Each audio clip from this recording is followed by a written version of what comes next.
Welcome to Dubbed Up Podcast. I'm your host, Mic Flont. I'm new to Dubbed Up, but I'm looking forward to this. On today's episode, we're getting into UW going to East Lansing and putting it to Sparty. I got my guys Noah and Izzo with me. Fellas, how are we feeling after week 3 and getting into this and really putting the wood to Michigan State? Kick us off, Izzo.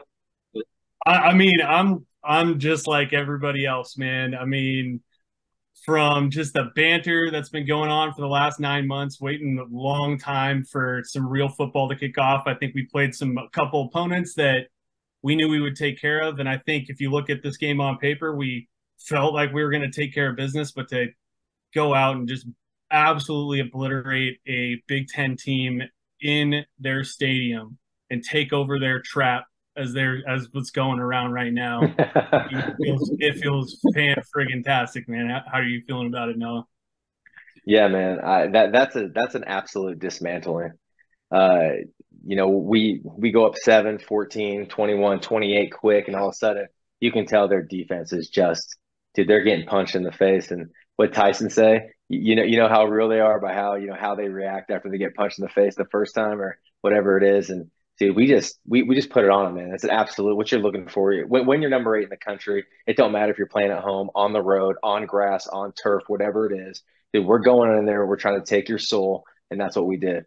And that's exactly what we're looking for. And I'm sure those boys aren't too happy with the University of Washington coming into the Big Ten for years to come. So they're going to be scared. Man. Yep, they're going to be scared. I think it was the first game where we came in and everything was hitting on all cylinders from the jump. We started early, and I think Kalen DeBoer has talked about that was a big thing that they wanted to do and they didn't do in the first 2 games. What do you guys think was the biggest attribute to them being able to start and get everything going early and quick? I think they correct me if I'm wrong, but we did not start with the ball, right? They started with the ball. I seem to remember. Yeah, that's right. Yeah, I believe you're right. Yeah. I think the defense set the tone right from the jump. I tweeted this out like right as we kind of took over there, and they were getting pressure right away. The defensive backs looked like they were in the right spots. Man, like honestly, I would love to say it was like, yeah, we just jumped out, scored right away, scored first, yada yada. And that is the case. We did score first, but the defense really set the tone, I think, for this whole game. Scoring 7 points, that's obvious on the scoreboard, but like it didn't feel like for even a second that we were in trouble on defense. I know there was a couple penalties, but to me, that's what got this game started. We set the tone on the defensive side of the ball, which was what the question mark was for everybody going into every game this entire season so far. So that's to me what's the difference maker. Yeah, I just love the mentality of KDB and Grubb, man. They just want to pour it on you. They just want to freaking step on your throat, and they don't want to let you up. I think first play of the game, we went Penix to Jalen McMillan for like 39, 40 yards. And then we give the rock to DJ for another, I think 2 runs, 1 of 9, then another 1 of 6. And it's like, dude, right there. Then we go to Jeremy Bernard, which for a fact was planned. Dude, we wanted to get him in the end zone. He's going back into Michigan State, back into East Lansing. And it was just a beautiful, like, just a perfect progression of kind of our offense. Dude, we can hit you over the top. We can hit you up the seam. And then we can pound it with Dylan. And then we go a little end around, little sweep with Jeremy Bernard, and we get in for a touchdown. Dude, I think the drive was like 2.5 minutes, and we're in the zone. So, dude, right away, man, just punch them in the mouth, and dude, and it was running. Then they get the ball back. They go 3 and out, I think, and then we come back. I think we ended up punting, but then that's when Mish had his pick. And we're right back on them. So it's like, dude, it's beautiful, man. It is exactly what we wanted to do. Start quick. I know that's Coach DeBoer's one of his keys to the game is always starting quick. Because, man, you get those boys running up and down that field, it's hard to get your wind. Agreed. I think we also got to kind of give love to the offensive line too. It was it was rough not having Melee in there, and I thought Brailsford did a really good job moving in. And then the kind of rotation they had with the 3 different guards all playing, because I believe Hatchett played a bunch of guard as well as Bulow and Kleppo. What do you guys think about how that offensive line how they reshuffled and were able to just look dominant? Speaks volumes, man. Huff, man. Every year there's like this like little trepidation about, well, maybe not last year, but about the offensive line and how things are going to mesh together. And to lose a couple guys, I mean, Melee, and to lose guard Memoir, and I think Bulow went down in this game, and to handle a decent defensive line. I think there's plenty of criticisms about Michigan State, but I don't think one of them was the defensive line for them. And they stayed with it and kept Mike protected for pretty much the whole game. And to your point, Brailsford sliding into the middle, there was talk about him being slotted for backup center. I think that's what most people thought was going to be happening for his main position. And then for him to start at guard, have an injury to Melee, slide over, and then bring in, a rotation of dudes throughout the game. Huff has got these guys humming, and he has a way about getting players to play together that is just, it's amazing, man. And we'll see as this year progresses, right? Like how this really pans out and how this looks as we go forward. But I can't give enough credit to Scott Huff and and also to Grubb, because I know Grubb is big hands-on with the offensive line, and Brailsford's a young kid, man. This is his first go at it. So it's impressive to see what he's done, to say the least. Yeah, Noah. So when you're looking at the offensive line and you got to see not just Brailsford slide over, but you also got to see the Hatchet brothers play together. Yep. What you guys how did you think they did? But also that's also cool to see two Ferndale kids get in together and look. Like I said, they didn't seem to drop anything. They seemed to catch right on where the starters had left off. Dude, absolutely. I mean, the pride of Ferndale, man. Executive Order 66, as I think what Big Brother Hatchet said. And that was pretty cool, man. I mean, and dude, the very first play, I think when Landon was in, we went right back into a pass play, and he got caught up a little bit, and you could tell he's like, all right, here we go. And he made a nice little adjustment, got his hand on the guy. But dude, I mean, first game of your career, and you're in East Lansing, Michigan State, dude. Both of them played good though. They really did. And I mean, one thing, Izzo, you talked about Huff. One thing that Huff loves to see is, especially his interior O lineman, is can they play all three of those positions? And I think that's been huge for us. Losing guard Memoir, now with Bulow having I think it's an ankle. He has a bum ankle. They're saying he's going to be back, but then losing Melee as well. Dude, just being able to plug and play guys and not lose a beat. I mean, dude, I think Nate Kleppo, he started at left guard and now he's playing the right guard position.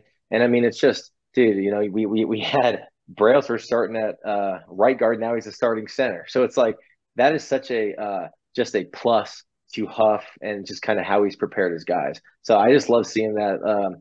But man, the pride of Ferndale, dude. It's really cool to see, man. There's nothing like being able to play next to your brother, man. That's really freaking sweet. Sick. Yeah. So sick. I cannot imagine. I agree. I wanted to ask what you guys thought about this too. Was what do you guys think about Brailsford at center as opposed to guard?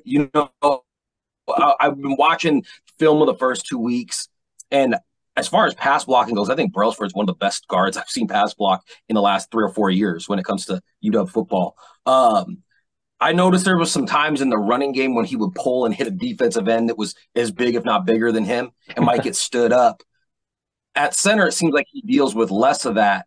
And you got to see your big bruisers because, I mean, Bulow's 320 pounds, Kleppo's 330 pounds. And when they're pulling, I noticed we ran a lot better this week than we did in past weeks. Do you guys think that move over to center is like a natural fit and where maybe he should stay since it doesn't seem like Melee's coming back this season?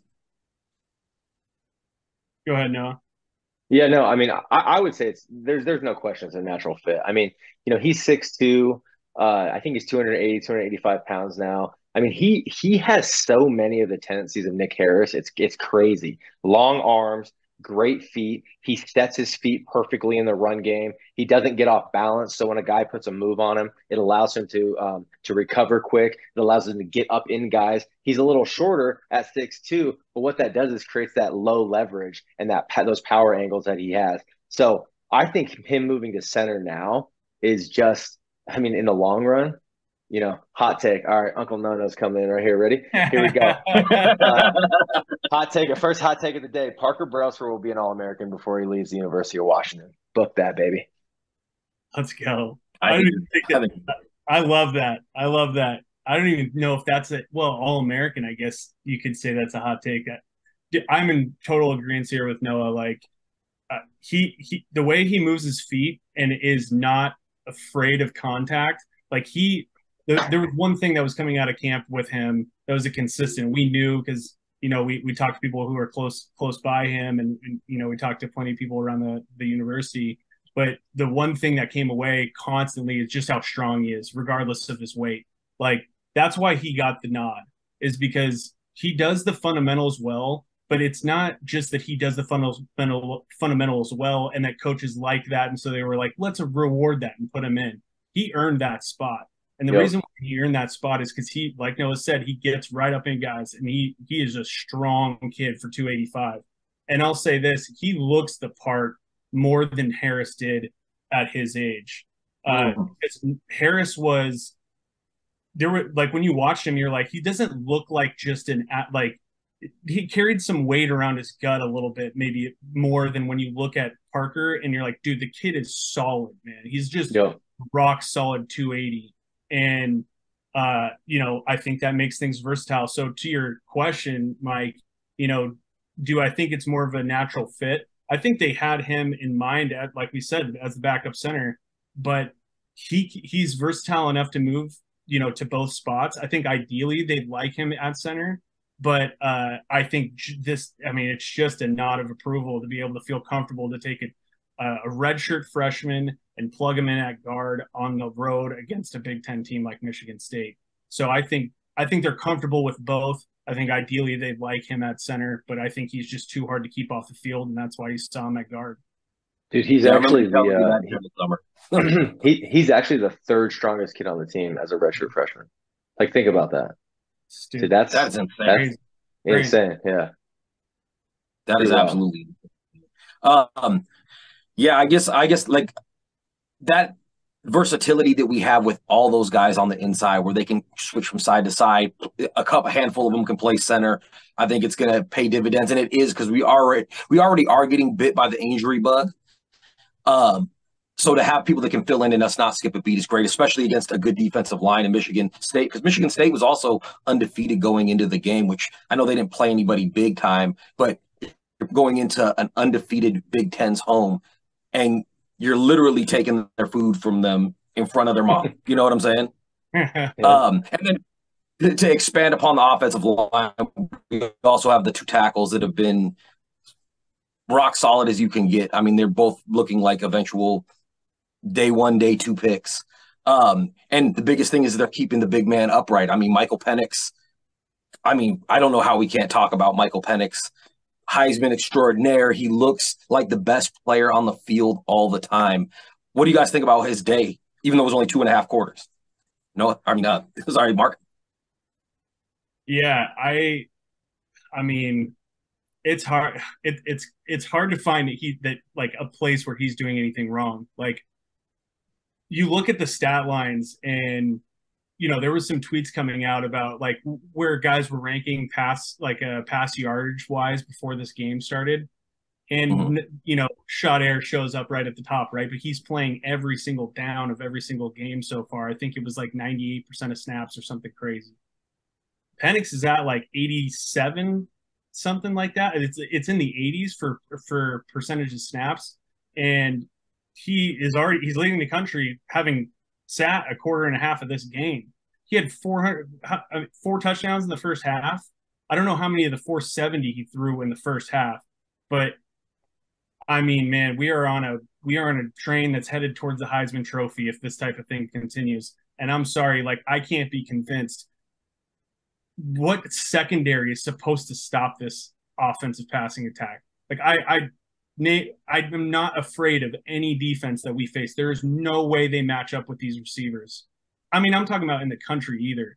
We get into the college football playoff, and I think Joel Klatt was saying it today. It's like, do you think that Notre Dame can put up points with Washington? Do you think that Georgia can? Like, he's naming off the big boys. And that's real. Penix is just throwing absolute seeds. I think he's missed on a few deep balls, like especially in that Boise State game. There was he left a couple touchdowns on the field. Yep. I think some of those he got back maybe on this one, like that roam dart he threw from the back of the end zone when they had us inside they had us inside the like 8. It was like on the 7 or 8. And he drops back and he was getting some pressure and he lobs it up. And obviously it's not just blind. He sees where he's going, but he can trust Rome and he hits him on the 50. And it was a spectacular catch. And that's the type of thing where it's like, some of this is Mike. Some of this is on the fact that these receivers are absolutely insane, man. The fact that Jalen Polk is it was 375 was how many 375 by the end of the first half. It's insane, Dude, man. the announcers on the game were like, dude, 375 at the half? Dude, there's literally 99% of the quarterbacks in the country that would be happy with that game. Yes. And I mean, he's going bonkers, man. I mean, that's really like the only way I can put it. I mean, he is going absolutely nuts.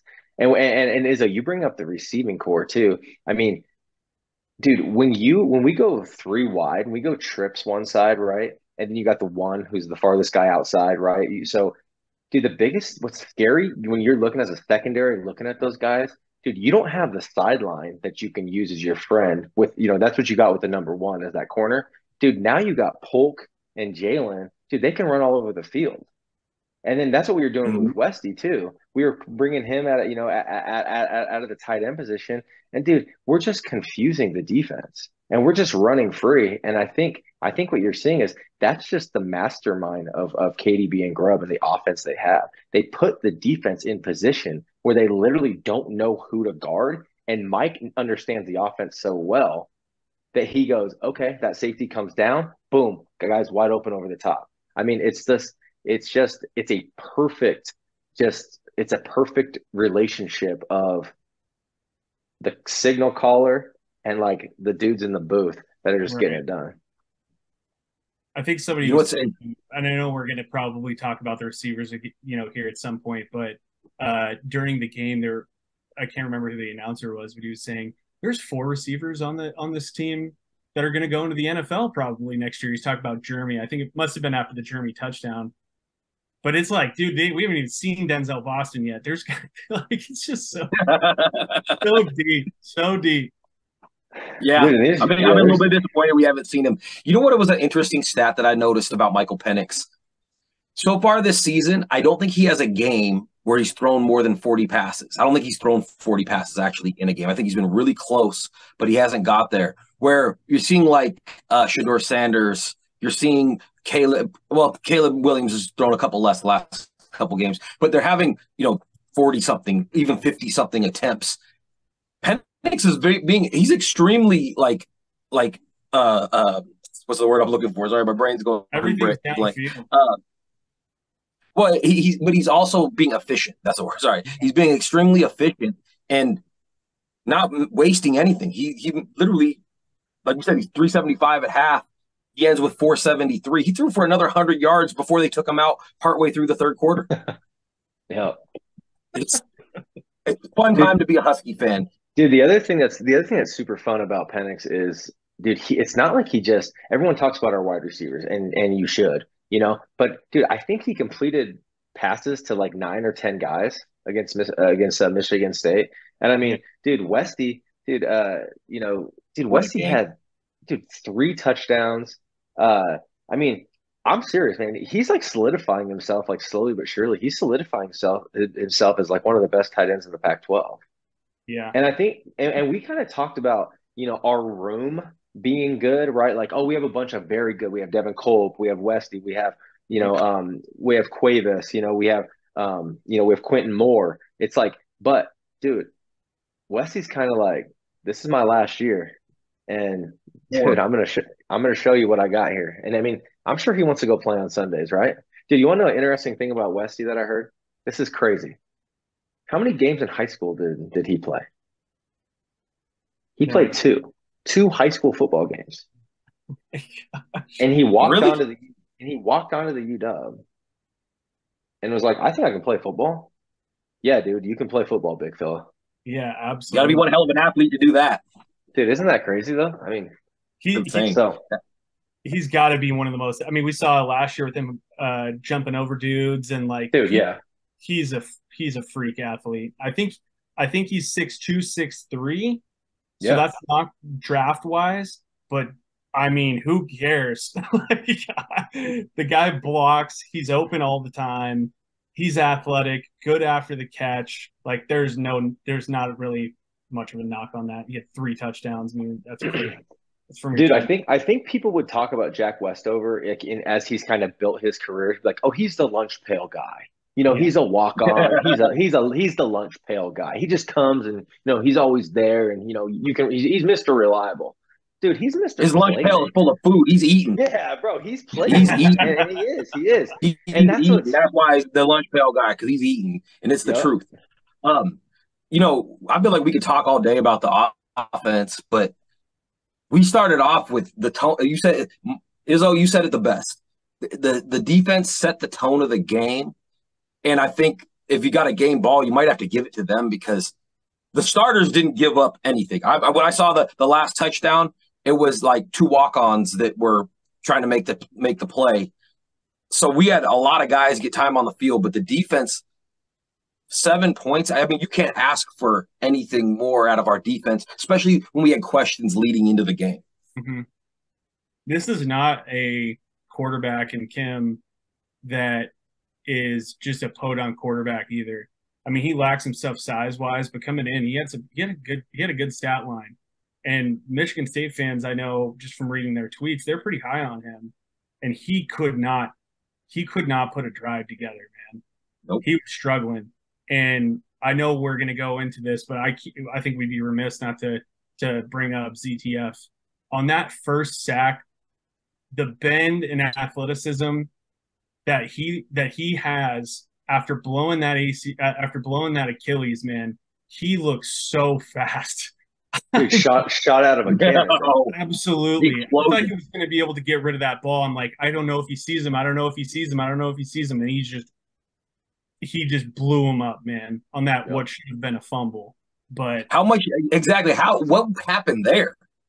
I don't know why they didn't end up reviewing that play, but that was bizarre. It looked pretty obvious to me. I don't know what you guys saw.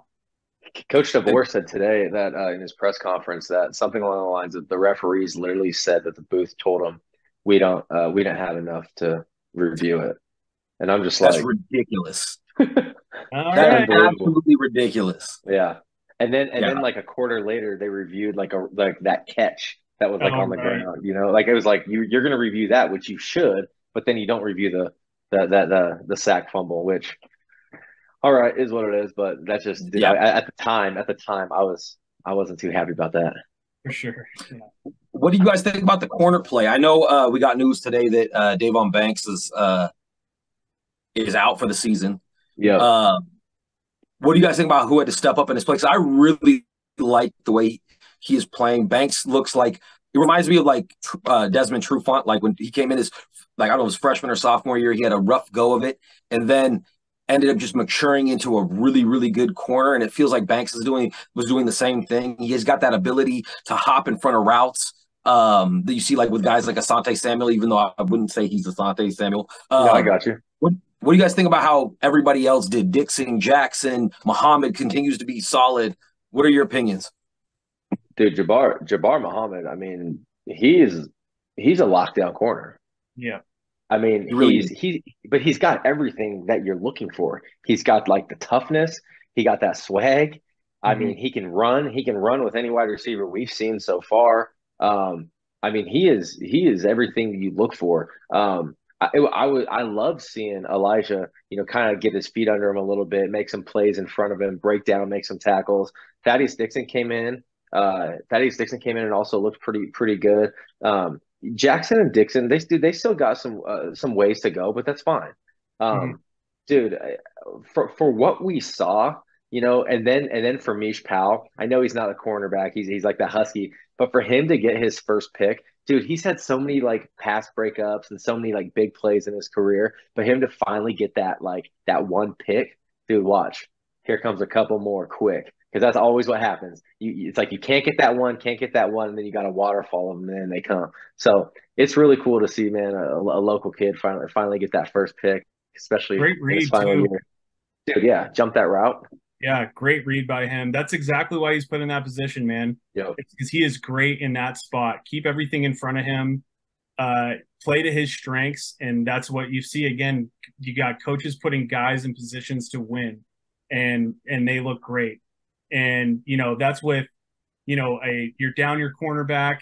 People were confused before this game started. They were like thought that maybe he was a starter, but Banks, it wasn't solidified that he was for sure your starting corner, but he is a guy that was definitely going to be in rotation constantly. Yeah. So, I'm with Noah in that, there's room for improvement there, but these are young guys, Thaddeus and Elijah Jackson. I don't think there's any doubt when you look at their physical traits that that these guys have it in them. I just think they need more playing time. And looking at the schedule as we go forward, you've got 2 games that are separating us right now from facing some elite wide receiver play at Oregon. And I think that these are going to be 2 games where you get to see them make some progression and clean up some penalties. I think Elijah Jackson got penalized on maybe it was a holding, or I can't remember exactly what the penalty was. But I'm with Noah and just wanting to see these guys step up a little bit more, and I have no doubt that they will. I think you have that, and then with Asa gone, that's your leader at Yep. safety, man. So for him to be lost for that game and maybe another game or 2, or we'll see how that goes. I liked that we didn't. I liked that I didn't see Vince. I didn't remember Vince Nunley or whoever else was rotated into that position at various points of the game. I didn't see any major mistakes. And so when I'm not hearing names get called, when I'm not seeing deep balls get thrown over the top, I think you can feel good about the depth at defensive back. And we did not have that last year, in due in part to the fact this is not the same situation. We had 6 DBs hurt. I remember when this first broke in the Discord, when we were talking about injuries and things like that, we're like, oh boy, here we go. Same PTSD, bro. We're down DBs. Like, we're in trouble. This is not the same. This is not the same at all. Last year we had 7 picks all year. Yeah. We had 20. I think we had 7 picks and 27 pass deflections. Okay. Oh. We're 3 games in. We already have 4 picks and 13 pass deflections. That was, dude, if you go back and listen to our podcast, our first podcast, that was like my big thing on defense was we have to create turnovers and get off the field on 3rd down. And if we can do that, dude, here we are. Literally, the sky's the limit, man. And we should be 3-0 the way we're playing. We should be 3-0 the way our offense is playing. And we sure as hell should be 3-0 the way our defense is playing too. Absolutely, man. Yep. We haven't actually talked about the linebackers yet. I saw everybody was getting rotated in. Anything stick out to you about the linebacker play? I know you were a linebacker, so it's kind of up your, or you're an edge, but yeah, it was kind of right up your alley. What do you think? Dude, I mean, I'll tell you what, Carson Bruner and Drew Fowler actually both had very good games. Drew's kind of been that 5th guy who has kind of played, behind the front 4. But dude, both those guys played great. And dude, Carson Bruner, and especially his pass defense is fine. I wouldn't call it elite, but dude, I'm gonna tell you what, Carson Bruner's run defense, dude, filling a hole, freaking just jacking up one of those guards when they try to get into the 2nd level. Dude, he lights dudes up. And I think he had 6 total tackles and a tackle for loss. Dude, we had 7 TFLs against Michigan State too. Tackle for losses, dude. That's big boy football, man. Putting them in bad positions. Really, but yeah, it is. And I mean Eddie, I think Eddie had 5 tackles or 4, and so did Zoe. I mean, dude, Mr. Consistencies, man. That both those guys, they're just consistent. They get the freaking job done, and then they make big plays when you need especially Eddie, man, he is an absolute game breaker. And that dude looks like he should be playing for the Seahawks. He's an absolute freaking truck. So now, Yeah, go ahead. I was about to say, would it be too bold to say that Bruner might be the best against the run out of the four guys that we have in that starting rotation? Because he keeps showing up on film when I watch. Whenever I watch, I'm like, that's Bruner making the play, sticking his nose in there. I mean, I think he's easily the best. He's easily the best linebacker with a nose for the ball, and that's might be speed and having a nose for the ball is like 1A, 1B of like what makes you an elite linebacker. Izzo, go ahead. No, I totally agree with you. I think it depends upon like the position that they're put in. Some of it has to do with luck in terms of how the stat sheet fills out. But I think you would be hard pressed to say that there's been anybody getting his nose to the ball, as Noah's saying, like than Carson Bruner. He's been lights out. I mean, he's doing everything on special teams. I mean, this is a guy who was early on in his career and all Pac-12 special teamer, and you got to earn that. You got to have a nose for the ball to be tracking guys down on kickoff, and it's no surprise that he's able to kick it into a second gear and absolutely get through the line and get somebody in the backfield. Like, I would agree with you. I think he's got to be the best against the run in our linebacker core, which is just to have Zoe, Eddie, him, and Goforth is such an embarrassment of riches in the middle of the field. There's so many different. It's weird because it didn't feel that way last year. Yeah. No, dude, not at all. It didn't feel that way at all last year. Mm-hmm. So the defense we know is really, really good. We know they kind of came out. We know the offense killed it. Next week we're heading. Are we heading to Cal or is Cal coming here? I don't remember. No, Cal's here. Cal's coming here. Yep. Cal's, I know everybody looks kind of down on Cal. They played Auburn really hard. They didn't score a lot of points, but their defense did what their defense does. And Cal seems to give UW problems regardless, no matter what the year is. Last year, without Richard Newton's touchdown catch, who knows how that game turns out. As we look forward to Cal, what do you guys see as our biggest hurdles and where we're going to have to really start attacking Cal because of their weak?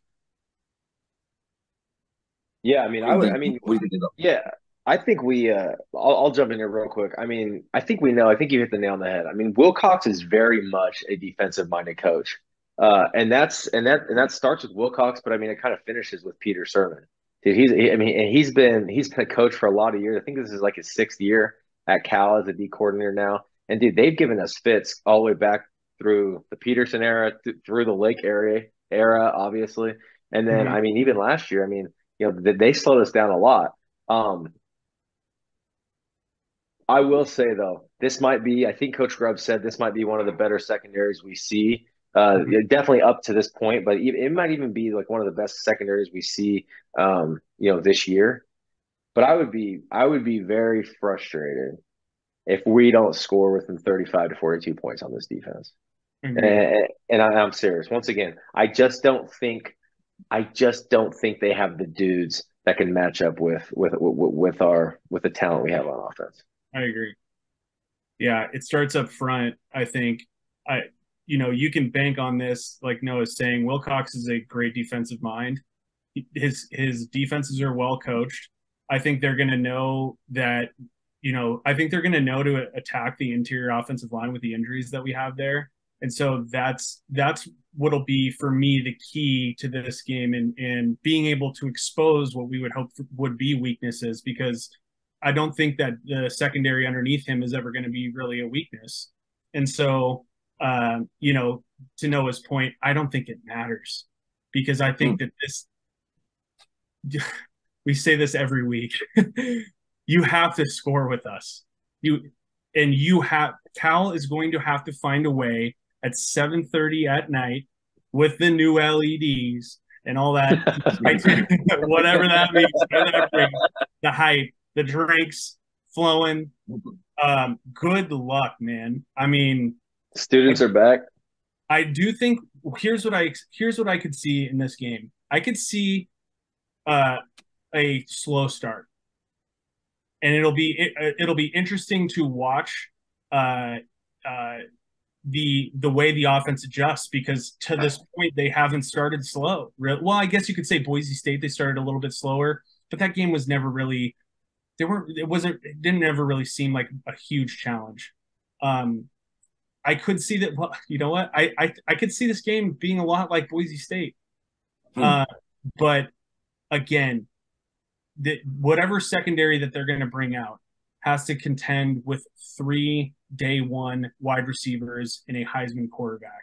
And so, I expect that they'll try to put pressure on the interior offensive line. To their dismay, they might have a good first drive or second drive, on defense against us, and then it's just going to be a boat race from there. Once we make the adjustments, it's just not gonna be close to me, in my opinion. Yeah, and I think we have to ask ourselves: is there anybody on the Cal offense that really scares you? Is there anybody that makes you go, man, you know what? They could put up 40 utilizing this part. No. I mean, they really don't. Jaden Ott's a good player, that running back. Good. He's good. Yeah, and they got a quarterback, I think Jackson, who he's pretty shifty. He runs the ball. Dude, one thing about Cal, dude, they run the ball more than they pass the ball. Mm-hmm. I mean, so we're going to need. I mean, we're going to see quickly. How stout are we? And that's where you're going to see.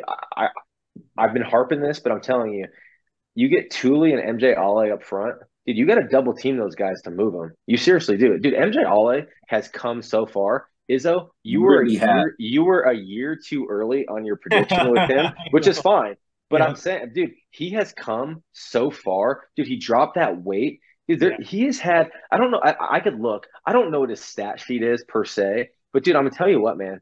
He is a clogger in that middle. Yep. And he is a horse.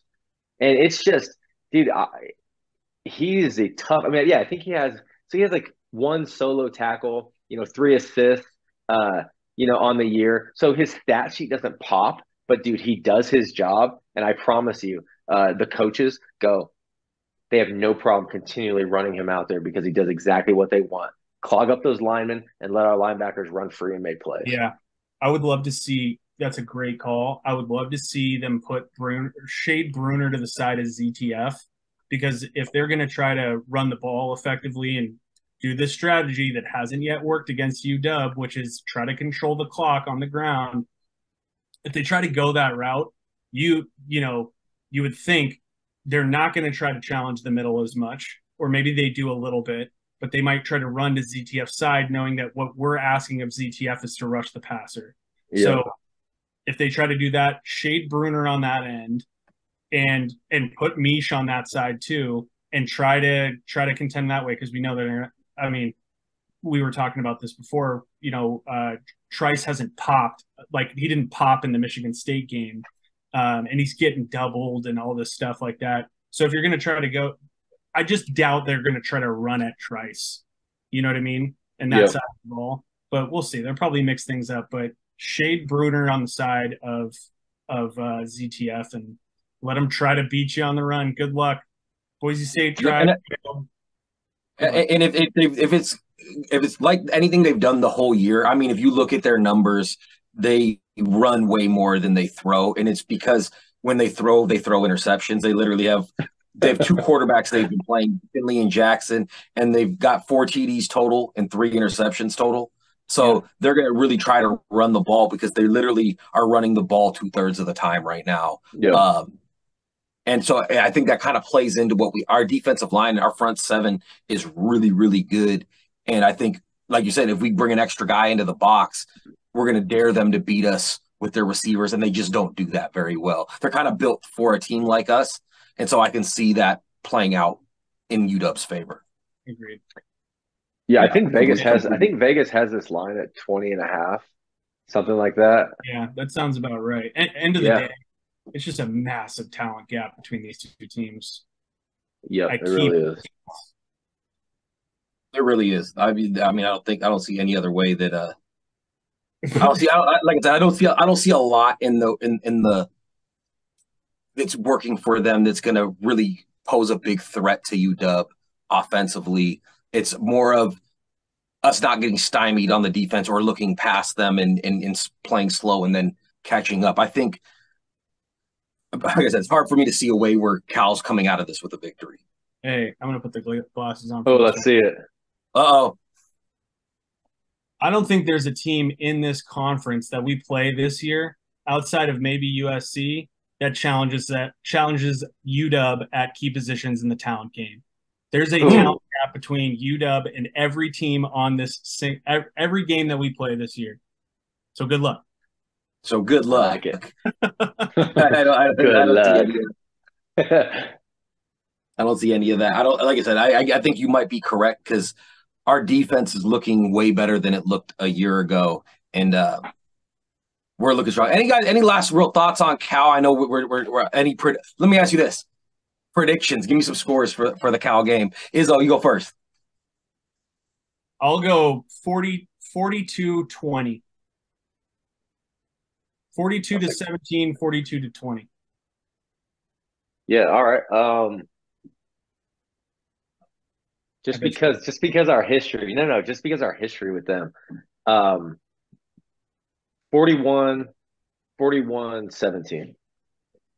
It's about the same. I think, yeah. I could go 40-17. I mean, something like that. I mean, it's right in that ballpark.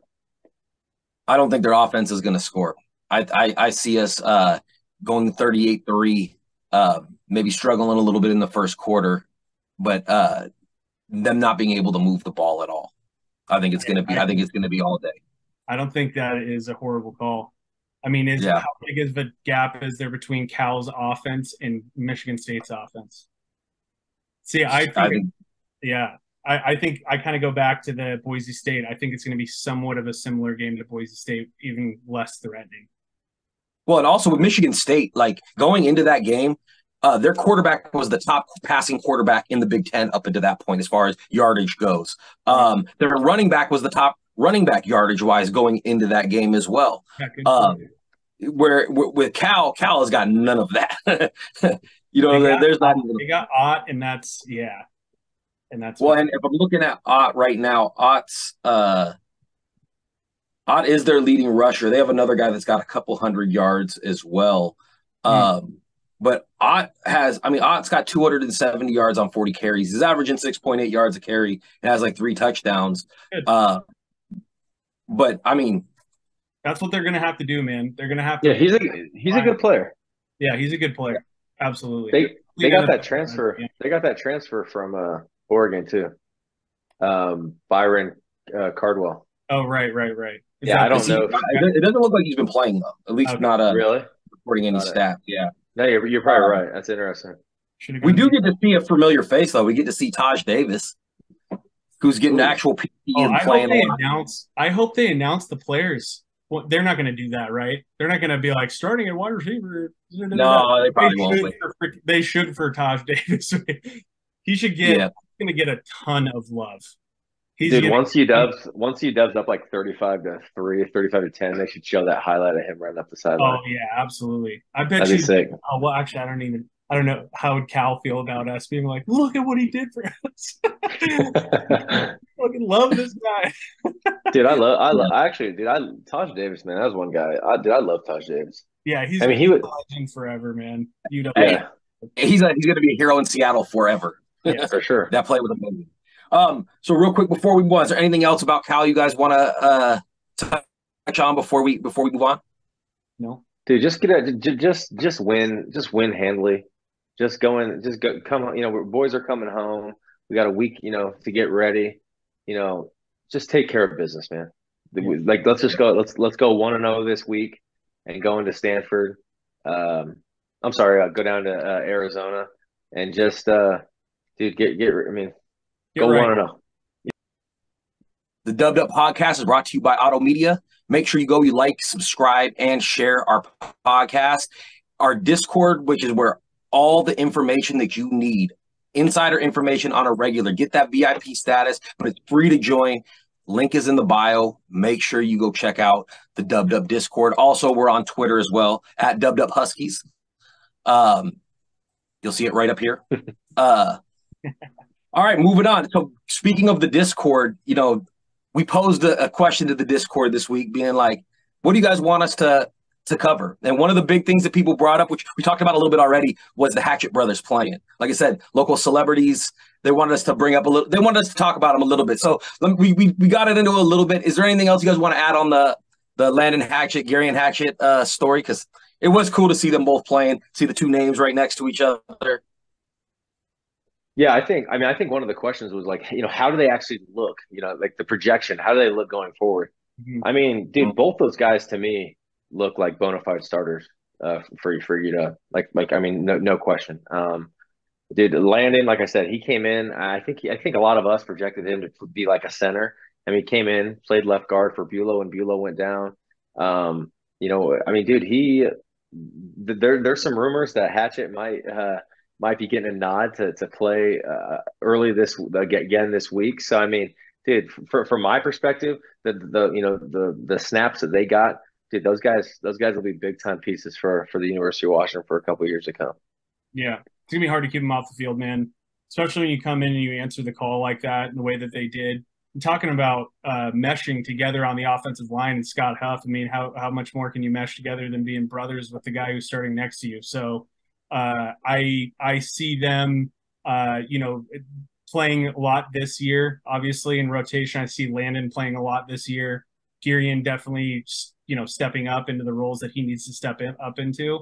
And then for the future for them, they're probably both going to be starters next year, potentially, depending upon who's leaving and things like that with Kieran. But both are solid guys, man. I mean, big dudes, from Ferndale, from the local spot, like you got nothing but love for that. And the future's bright for them. There's nothing more else to put it. I want to see more on tape. We'll see more as we go on, but we're going to get that answer here in the next couple weeks. But for this game, they both looked good. They both stepped up. So the next one that was in the Discord comes from Saint Dog. It says, is Tybo going to be getting more run? From the eye test, we have been blitzing more. Anything inspired that change? Anything that made us want to blitz more? Sorry. So it's two questions. Is Tybo going to get more run is the first one. And then they noticed that we were blitzing more. At least it looked like that from the eye test. Do we think what inspired that? So let's start with Tybo first. Go ahead, Noah. You got it. Yeah, no. I mean, Tybo's getting more run. I mean, because of, I think, I think I talked about this a little bit more in the podcast. I've talked about this on Spaces. With Cameron Davis going down, I think they really thought Tybo would get his 4 games and redshirt. And I mean, that's exactly kind of what you want as a true freshman type running back. But him getting more run now just because there's more opportunities. And from his performance this week against Michigan State, dude, I'm telling you right now, he has got kind of, we talked about with ZTF, that twitchiness, that burst. Dude, he's got all that. Yep. And his body, dude, he's bigger than I thought he was. Like he doesn't look like a true freshman. He looks the part as like a Pac-12 type running back. And dude, he's got the wiggle, he's got the power, he's got the vision. So, dude, it's going to be hard for the University of Washington to keep Tybo off the field. It really is. So long as he can block, there's no way that they're not going to play him a bunch. And I haven't been able to key in on how he did on pass protection, but I got to imagine at his size, and from what I've heard, he's probably willing to step up and make that block that needs to happen. So I have no doubts there. I think with any true freshman running back, those are the types of things, especially when he checks the boxes in all the other places. And back to Noah's point with his size and everything like that, heading into this from this camp, that was the first feedback I got about the freshman group, and from what I saw as well, was that he stood out. Like he didn't, or I'll say this differently, he didn't stand out. He looked exactly on the physical level as every other running back in the room, as an 18-year-old, right? So it's no surprise to those who have been following through with camp and stuff like that to see him succeed. I think what's eye-popping, like what Noah's saying, is like to actually see it on the field, this 19-year-old kid who does not look like he's 18 or 19 years old, making guys miss in the box, like playing to the speed of the college football game in a big time, in the biggest non-conference game that the Huskies have on their schedule. So he makes guys miss in a box. He is one cut. He's fast.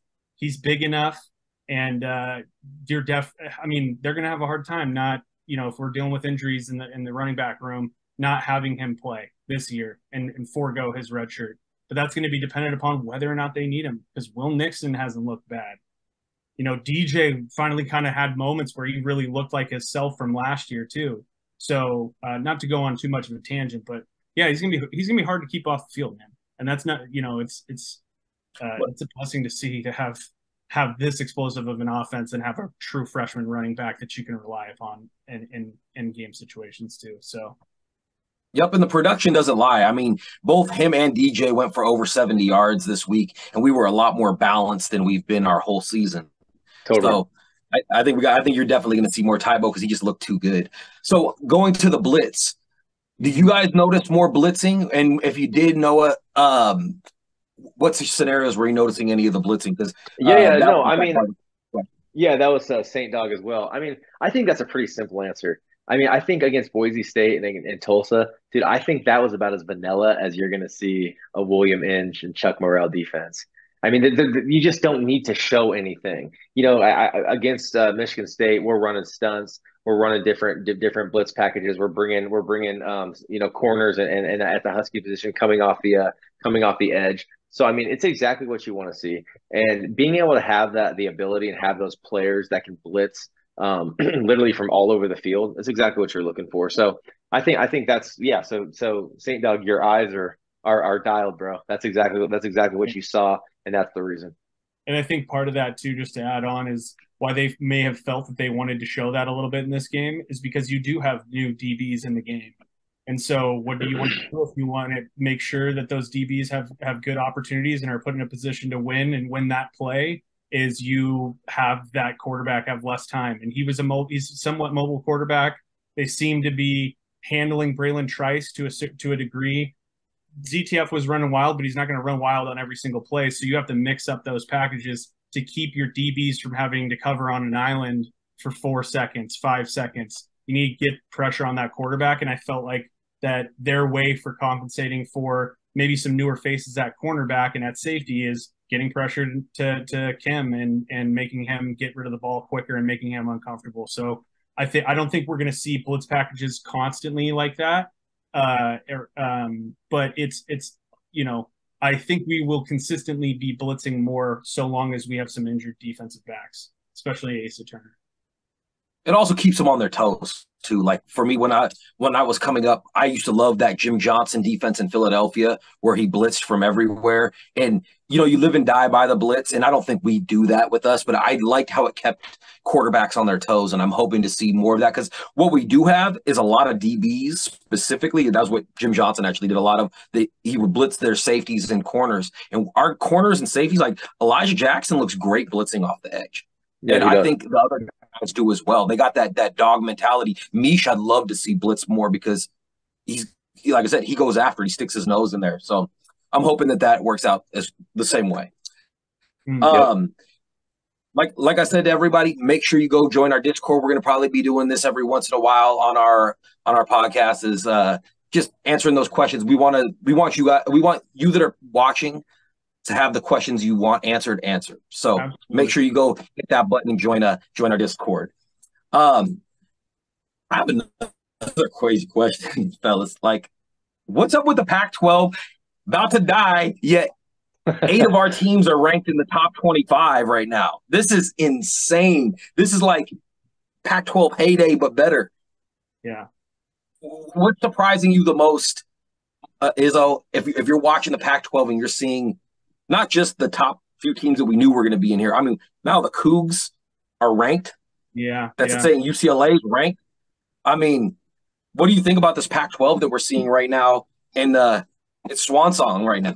Those tier 2 teams or what we would have considered tier 2 teams, they're stepping up. It seems like everybody's kicking it into that gear, knowing that there's a lot on the line, and especially for Oregon State and Washington State, they absolutely seem to be playing like there's a chip on their shoulder. And Oregon State, man, they are the team that, I was earlier putting on the glasses, like there's a talent gap, between every team in the conference, which I agree. but Oregon State's going to present some serious problems down the stretch for people. And Jonathan Smith, you could see it him and Wazoo's head coach, when they were fielding those questions, they look pissed. They don't want to be dealing with that. They want to turn that into aggression, and they seem to be doing that, man. They're coming out and firing on all cylinders. You got UCLA looking good. I do think there is a drop off still between, the USC, Oregon, UW, Oregon State, and then the tier below that, like the Wazoos and the UCLAs. I think there is a gap there, but man, the conference is freaking deep, man, and it seems like everybody's fighting to win this championship and be the last ones before everything ends. So, yeah, man, Izzo, you didn't even talk about Prime, baby. I don't even. Come on. Everybody's talking about Prime. Yeah, talking about the glasses. Prime's always got the shades on. No, hey, but that was I know Colorado State isn't anything crazy. They're an 0-2 group of 6 team, but still, it takes a lot of balls to take your team down in the final minute, whatever, and score a touchdown to win against your rival. I mean, we know how that goes with UW and Wazoo. When Wazoo's down, they can still come up and bite you. So I give them props. I know the competition so far for Prime hasn't been great, but the facts are they 3-0, and we'll find out whether they're just a good team or an elite team coming up. But more so than anything, Prime is a phenomenal leader of men, and that's something that I don't think that can be dismissed because it's rare. Yeah, and I tweeted this out before, and I'll let you go, Noah. I tweeted this out before that game started. Regardless of how you feel about the 2 teams that they had beaten before this week, and now even this third team that they beat, Colorado State, it's better. There weren't a lot of people picking them to go 3. There was a few, but I don't think anybody expected them to be looking like they're probably going to be a bowl eligible team, regardless, of who they come to face this year. And part of me gets the thing that annoys me is how much talk he gets, but I am not annoyed by how Deion is doing. Like, I'm happy for him, and I think it's awesome. It sucks what happened to Travis Hunter. That was a kind of a dirty play. I think we can all agree on that. And I'm straight up, man. I am rooting for him. I agree with you. He is a phenomenal leader of men. You talk about that's the biggest thing with Prime is he's somebody who's been there. So he's not just talk. It's like, dude, look at my actions. My actions are backed up by everything I say. But I think that's the biggest thing with kids and why kids buy into it because it's not really a show. That really kind of is who Prime is, which is kind of cool, really. Mm-hmm. But one thing is to kind of answer your question about the Pac-12 and what makes us so different. What's the biggest thing that a lot of the blue bloods don't have right now? It's that elite signal caller. And Clemson, you got that Cade Klubnik. He's really struggling. You got Carson Beck at Georgia, kind of hasn't found his stride. You have, I think it's Kyle McCord up there at Ohio State. It's like none of them have that big time signal caller right now. But dude, the Pac-12, there's like 7, 8 very good quarterbacks in the Pac-12. And then you have this guy named Michael Penix, Caleb Williams, you know what I mean? Though, but when you talk about the depth and just good teams, dude, it's because the transfer portal has been very good to the Pac-12, man, when it comes to quarterbacks. And dude, that's to me is kind of what set us apart in these first 3 games, and kind of looking at dude, yeah, there's some elite teams in these other conferences, but when you go top to bottom, the best conference in the country is the Pac-12 right now. No question. It really is. And it's it's been fun to watch it from top to bottom. Every single team that you see playing every week, we're beating some big non-conference opponent, and really solidifying ourselves. So coming up, we have some big games in the Pac-12 this weekend. I know Oregon, Colorado is the I think probably the marquee matchup coming up. Does Prime really have a chance without Travis Hunter? Is this going to be a blowout? Man, I think that if Travis Hunter was there, And I think you got a performance like 112 snaps or whatever that was, 2 weeks ago versus TCU or whatever that was. I think that would have given them a shot, but man, I don't think they got the horses to be able to like sustain a full game with Oregon. And you know what? You know why though? More than anything is I think you'll see Oregon is going to run the hell out of the football. Yeah. And they're going to keep running it, and they're going to keep running it. And by that late third quarter, early fourth quarter, some of Prime's guys, man, they're going to be tired. Yeah, I agree. That double T game does not help you. No. Yeah. Before you head into Autzen Stadium, and so, as much as we hate the Ducks, they're deep, man. They're deep in some positions that are key for what they're gonna try to do, like running back. Absolutely. Yeah, I mean, they got a big offensive line. They're gonna lay on you. Dude, I'm telling you, a full game at this level, they're gonna that'll be the biggest thing. And I'll tell you what, if Prime can somehow get those kids ready and they make it a game, dude, they might have something special there in Boulder. Yeah, agree. So that's actually one of 3 top 25 matchups coming out of just the Pac-12 this weekend, because this is the beginning of conference play for everybody. We also have UCLA number 22 going to play Utah. Yep. That'll be a great game. It is, especially because I don't know. Have we heard anything if Cam Rising is coming back yet, or is he still out and they're going to be going with, I believe, Nate Johnson, who's they've been. I'm pretty sure Nate Johnson. Yep. Yeah. UCLA, that's going to be a tough test for them to be able to go into Utah and win that game. Yeah, for sure. Rice Eccles that environment is absolutely electric. Well coached again, especially on the side of the ball. And that's kind of to your point about like what's setting the Pac-12 apart in this whole stretch is like you're talking about signal callers. What I was thinking about during that time is that you've got good signal callers paired up with good offensive minds, good coaching. Yep. And so, but yeah, I agree with Noah here. I think it's going to be a tough test. That'll be a fun game to watch for sure, because no Cam Rising presents problems for that offense for sure. Well, and also I think Moore has looked really good at quarterback. He's had some struggles, but of late he's kind of looked strong. He looks like they have a signal caller for the future for UCLA, running Chip Kelly's system. We know that system very well up here. There's also the battle of the Pac-2. Oregon State, Washington State. That's going to be the fun game. I personally, it really is, because both teams are really, really motivated and they're playing really well. How do we see this playing out? Who do we think is the better of the two teams? I think Oregon State's better than Wazoo. So do I. That DJU's he's got weapons around him. That offensive line is really good. Their offense is really good. They have one of the best. They might have the best running back in the Pac-12 in Damian Martinez. That kid's a stud. I think some Oregon fans would argue with that, but still, Damian Martinez is solid. That DJU, a healthy offensive line at Oregon State. They've got some weapons at receiver, tight end. What's his name? Velling, I believe. Yep. Up here, right? Something like that. Yeah, I forget exactly where he's from, but yeah, he's a local kid.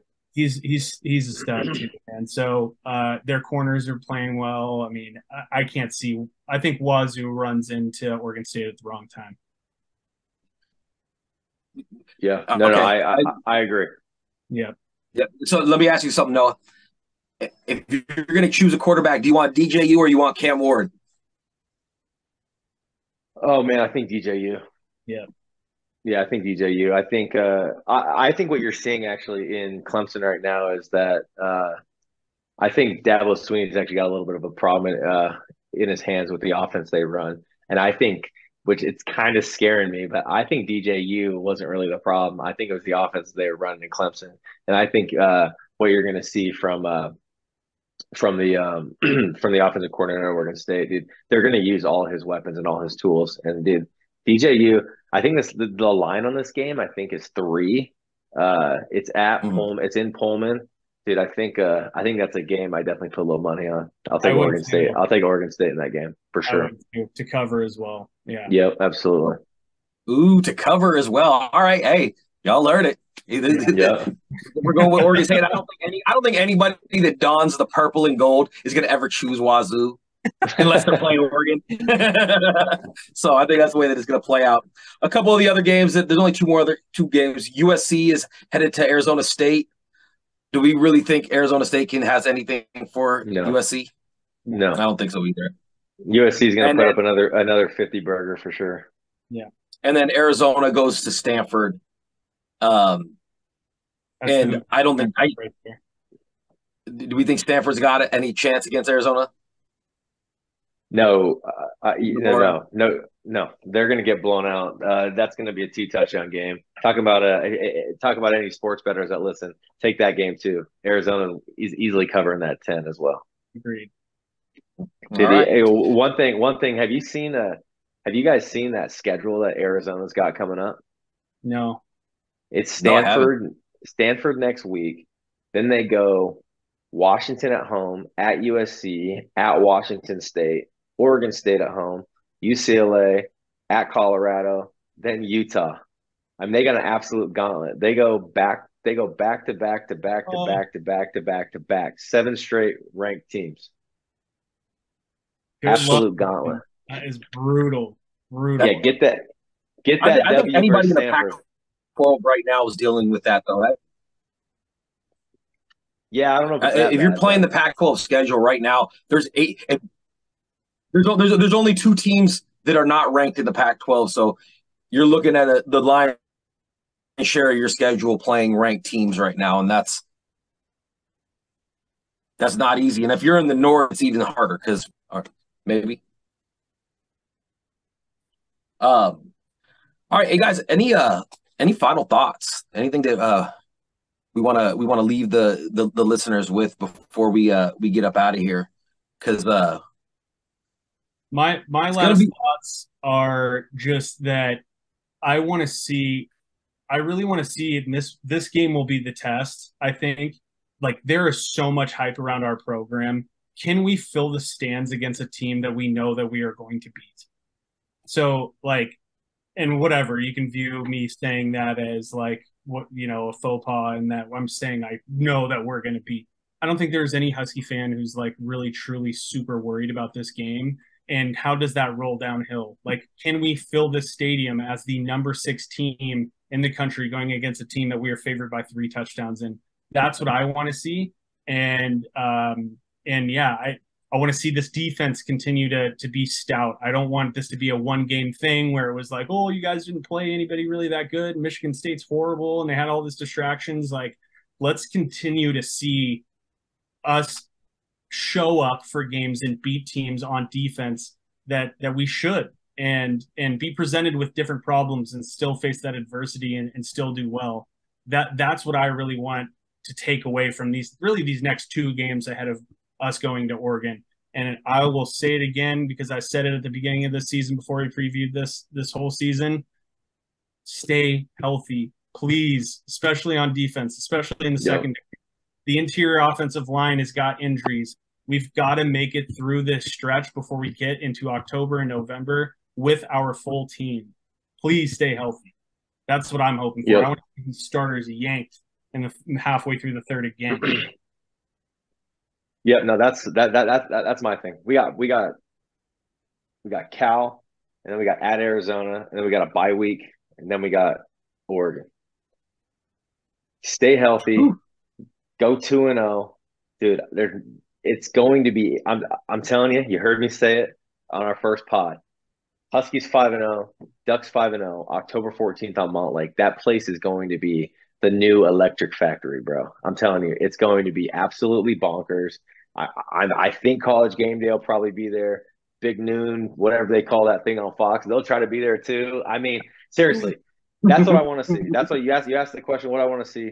Get out of the next 2 weeks with 2 W's. Stay healthy. Get some guys back that are kind of banged up right now. Asa Turner, get him back. Get Cam Fat back. Get Jalen McMillan's ankle ready. Even if you don't need him the full game, man, just put this game away.